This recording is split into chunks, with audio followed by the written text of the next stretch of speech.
अब Donald Trump ने नया शिकूफा छोड़ा। भाई साहब कह रहे हैं कि ईरान में खामनेई की जगह जो भी नया लीडर चुना जाएगा उस प्रक्रिया में अमेरिका को जरूर शामिल किया जाए। ट्रंप कह रहे हैं कि ईरान के लोगों के साथ मिलकर वो नेता चुनेंगे। डोनाल्ड ट्रंप कह रहे हैं कि उन्हें नहीं लगता कि खामनेई के बेटे मोस्तफा खामनेई अगले लीडर होंगे। जब डोनाल्ड ट्रंप से पूछा गया कि क्या ईरान के दिवंगत शाह के निर्वासित बेटे रजा पहलवी अगले नेता होंगे, तो उन्होंने कहा कि अभी कुछ कहना जल्दबाजी हो। यानी डोनाल्ड ट्रंप ने रजा पहलवी के नाम पर सीधे सीधे इनकार नहीं किया।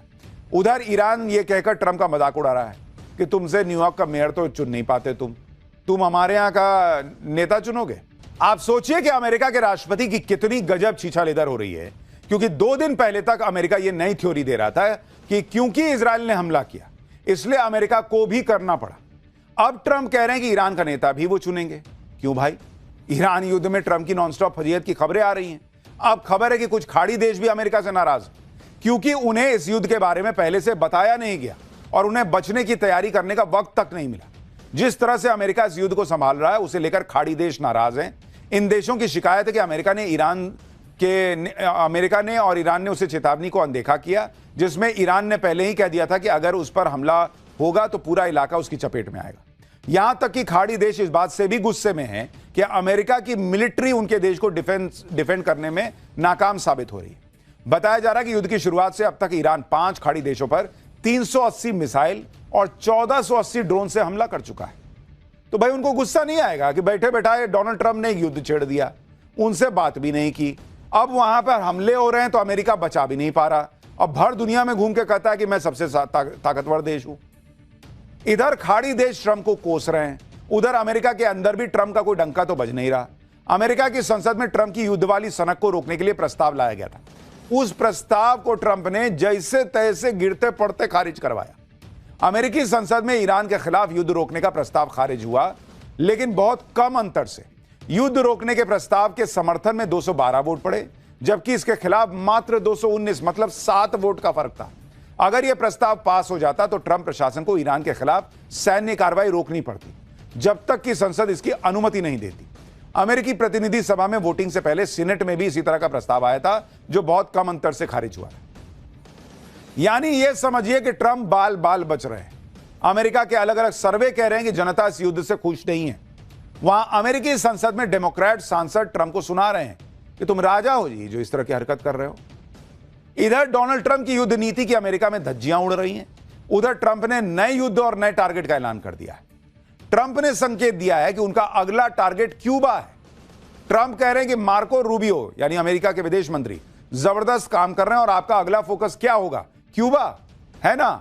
ट्रंप ने कहा कि हम पहले ईरान वॉर खत्म करना चाहते हैं, लेकिन बस ये वक्त की बात है। आप क्यूबा जाइए, लेकिन सिर्फ घूमने। इस क्यूबा को इतना प्यारा भी नहीं बनाने वाले कि आप वहीं बस जाएं। मतलब यहां दुनिया जो है वो कोस रही है कि इस आदमी की वजह से पूरी दुनिया में जो है वो महंगाई बढ़ेगी, अर्थव्यवस्थाएं जो है वो गड़बड़ाएंगी। ये भाई साहब अब कह रहे हैं कि क्यूबा इनका अगला टारगेट सेट है। ईरान युद्ध ट्रंप से संभल नहीं रहा, क्यूबा पर हमले की बात कर रहे हैं भाई साहब। फिर ईरान को दुनिया के लिए खतरा बता रहे हैं। भाई बैक टू बैक तो युद्ध अमेरिका कर रहा है, लोगों को मार तुम रहे हो और खतरा दूसरे देशों को बता रहे हो। फिर ट्रंप को यह भी लगता है कि अरे मुझे तो शांति का नोबेल मिलना चाहिए। युद्ध के बीच ट्रंप की एक ऐसी तस्वीर भी सामने आई है जिस पर अलग हंगामा मचा हुआ है।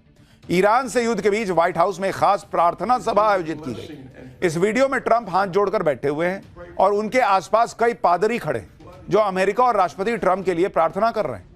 इस दौरान पादरियों ने कहा कि अमेरिका मुश्किल वक्त से गुजर रहा है। राष्ट्रपति ट्रंप और अमेरिका की सेना की सुरक्षा की कामना की गई। सुनिए कैसे हालात हो गए अमेरिका के कि भाई दुआओं पे काम चल रहा है, ये नौटंकी पे काम चल रहा है कि सबको मैसेज जाए कि देखो मैं कितना दुनिया के लिए युद्ध लड़ रहा हूं और इतना परेशानी में हूं कि मेरे लिए यहां पर प्रार्थना करनी पड़ रही है। देखिए क्या व्हाइट हाउस में उनके अपने घर में ये नौटंकी हो रही है।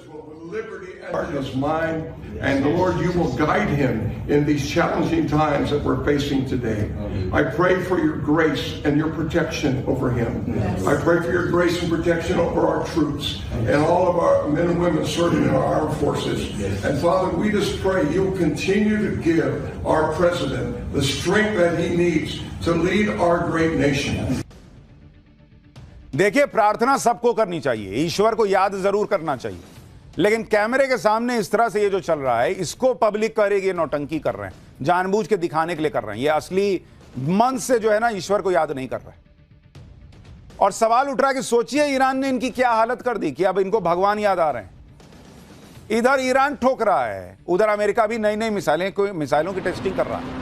युद्ध के बीच अमेरिका ने एक नई बैलिस्टिक मिसाइल मिनटमैन 3 का टेस्ट किया है। इसे डूम्सडे मिसाइल यानी कयामत के दिन इस्तेमाल होने वाली मिसाइल कहा जा रहा है। यह मिसाइल हिरोशिमा पर गिराए गए परमाणु बम से भी 20 गुना अधिक विस्फोटक ले जा सकती है। मिनटमैन 3 की रेंज लगभग 10,000 किलोमीटर है और यह मिसाइल लगभग 24,000 किलोमीटर प्रति घंटे से ज्यादा की तेज रफ्तार से चल सकती है। इससे यह मिनटों में अलग अलग महाद्वीपों को टारगेट कर सकती है। यह हाइपरसोनिक स्पीड से कई कॉन्टिनेंट्स में हजारों मील का सफर कर सकती है। इसी कारण यह दुनिया में लगभग कहीं भी टारगेट पर हमला कर सकती है। अपनी ताकत को दिखाने के लिए अमेरिका ने ईरान का एक और जहाज भी डुबा दिया। दावा है कि ईरान के ड्रोन ले जाने वाले जहाज पर हमला कर उसे तबाह कर दिया गया है। ईरान के इस ड्रोन कैरियर का नाम आयरिस शाहिद बाघरी है। साल 2025 में ही ईरान ने इसे लॉन्च किया था। यह जहाज ड्रोन्स के लिए रनवे की तरह काम करता था। अमेरिका की तरफ से लगातार ईरान पर हमले के वीडियो जारी किए जा रहे हैं। जैसे इस वीडियो में अमेरिका के शिप से ईरान पर हमला करने के लिए मिसाइलें दागी जा रही हैं, यह दिख रहा है। ऐसे ऐसे वीडियो के दम पर ट्रंप माहौल बना रहे कि ईरान तो बस बर्बाद हो गया, उसकी नेवी डूब गई, एयरफोर्स खत्म हो गया। अमेरिका का दावा है कि ईरान के बैलिस्टिक मिसाइल के अटैक 90% कम हो गए। इसी सब दावों को लेकर अब ट्रंप का नया बयान आया है। ट्रंप कह रहे हैं कि ईरान से कोई डील नहीं होगी, ईरान को बिना शर्त सरेंडर करना होगा। इसके बाद एक महान और सभी की सहमति वाला नेता चुना जाएगा। अमेरिका और उसके सहयोगी ईरान को तबाही की ढेर से खड़ा करेंगे, ईरान की इकोनॉमी को सबसे मजबूत और ताकतवर बनाएंगे। ईरान का फ्यूचर बहुत ब्राइट होगा। Make Iran great again, MIGA, make America great again कर नहीं पा रहे, मेक ईरान ग्रेट अगेन करने निकले। ट्रंप ऐसा दिखा रहे हैं कि ईरान तो घुटनों पर आ गया है, अब उसे सरेंडर करना ही होगा। उधर ईरान की सेना कह रही कि अभी पिछले 7 दिनों से तो हम लोग पुरानी मिसाइलें फोड़ रहे थे, साल 2010 वाली। अभी तो ईरान ने नेक्स्ट जनरेशन वाली मिसाइलें निकाली ही नहीं है। ईरान कह रहा है कि आने वाले दिनों में नए तरीके के हमले होंगे, लॉन्ग रेंज मिसाइलें निकलेंगी। इसका सीधा मतलब है कि ईरान अब गल्फ देशों के बाहर जाकर भी मिसाइल हमले शुरू करेगा। इसी बीच ईरान के सुप्रीम लीडर अयतुल्लाह अली खamenei की मौत पर बड़ा खुलासा हुआ है। खamenei को मारने के लिए कौन सी मिसाइल दागी गई, कैसे टारगेट को हिट किया गया, उसकी डिटेल आ गई है। दावा है कि इजराइल ने ब्लू स्पैरो मिसाइल से घातक हमला किया था। इस मिसाइल को स्पेस से आने वाली मिसाइल कहा जाता है क्योंकि यह अपने टारगेट पर गिरने से पहले अंतरिक्ष के करीब तक जाकर फिर तेज रफ्तार से नीचे आती है।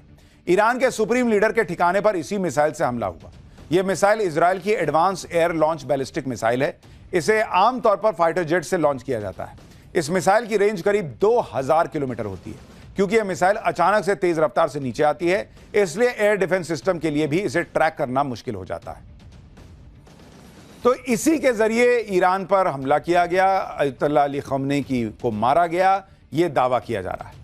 लेकिन इस वक्त जो हालात बन गए हैं वो ये साफ कह रहे हैं कि ईरान झुक नहीं रहा और अमेरिका का तनाव बढ़ता जा रहा है। क्या होता कौन है रूस से तेल खरीदने की इजाजत देने वाला? ईरान US युद्ध के बीच PM मोदी के खिलाफ मोर्चा क्यों खुला? युद्ध के बीच रूस के तेल पर बवाल क्यों मचा? राहुल हमलावर केजरीवाल ने मोदी का इस्तीफा क्यों मांग लिया? भारत में तेल की किल्लत का सच क्या निकला? तेल की कीमत और महंगाई दोनों बढ़ने वाले हैं क्या? अब इसका चैप्टर।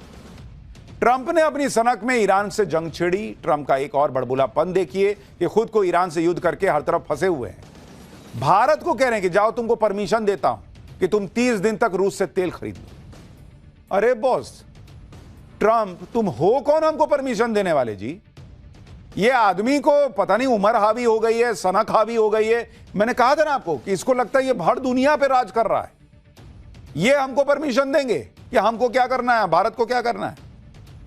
अमेरिका कौन होता है ये कहने वाला कि भारत को रूस का तेल खरीदने की छूट दे रहा हूं 30 दिन की? अमेरिका और ट्रंप तो महीनों से लगे पड़े थे कि भारत रूस से तेल ना खरीदे, लेकिन भारत ने साफ कह दिया था कि भारत अपने हितों के लिए जहां से जरूरी होगा वहां से सस्ता तेल खरीदता रहेगा, मिलेगा तो।